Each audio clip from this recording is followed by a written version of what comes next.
Quando você calcula ela em termos percentuais e bota ela em termos históricos do que foi a história e do ponto de vista se você faz comparações internacionais. Não é esse o problema.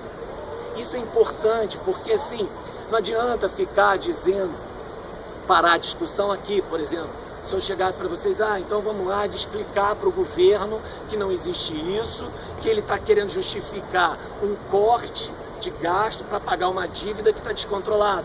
A dívida não está descontrolada e cortar gasto não significa resolver o problema.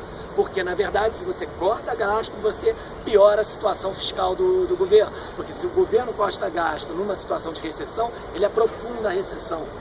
Então você tem aí, digamos assim, dois problemas. Um de diagnóstico e outro de proposição de iniciativa do que o governo tem que fazer. Não é saída.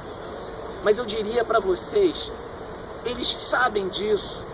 Não é uma questão de desconhecimento disso.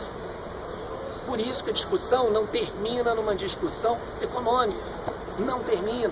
Ela é eminentemente política. A pergunta que tem que ser é por que estão sugerindo isso, por que estão fazendo isso, ou, colocando de outra forma, quem ganha com isso? Quais são os setores que ganham, quais são os setores que perdem?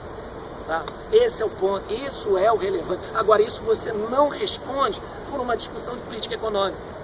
Não é, digamos, economistas são absolutamente centrais para desconstruir o mito do argumento da PEC. Absolutamente centrais. Sem eles, os economistas heterodoxos, você não consegue ver essas coisas. O cara calcula, mostra para você exatamente essas séries históricas, compara, vai mostrando.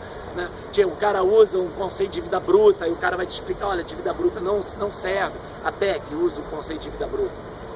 O governo. Mas nem o FMI, nem o Banco Central nunca trabalharam com o conceito de dívida bruta. Aí os economistas vão explicar, você tem que trabalhar com o conceito de dívida líquida, porque a dívida líquida considera as reservas internacionais. Enfim, são economês, mas é o cara que te ajuda a pensar. Mas o passo seguinte é uma espécie de uma economia política, seja ela interna, seja ela internacional, do porquê que o Estado, o atual governo, está sugerindo esse tipo de iniciativa, tá? E aí, indo direto a, digamos assim, o que eu acho mais relevante no sentido de uma discussão, primeiro, né, aí eu me valho muito dos debates que eu escutei, dos trabalhos da uma professora aqui do Instituto de Economia, Esther Dweck, que ela, eu posso passar para vocês o trabalho dela, que ela vem justamente mostrando quais são os componentes do gasto primário, que é possível cortar.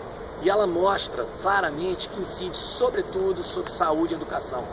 São os componentes do gasto onde mais o governo consegue incidir e fazer cortes, enfim, nessa política decorrente da própria PEC.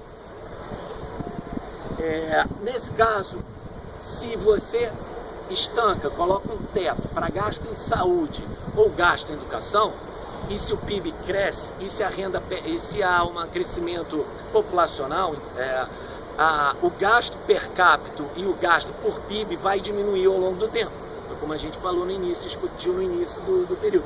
Significa que o Estado vai ter uma capacidade menor de atender suas obrigações, seja no que se refere a um sistema de educacional público de qualidade, amplo e universal, seja um sistema universal de saúde, que é o SUS. Porque, na verdade, você estabelece um teto naquele processo e a despeito do crescimento da riqueza e a despeito do crescimento populacional, crescimento per capita do Estado brasileiro.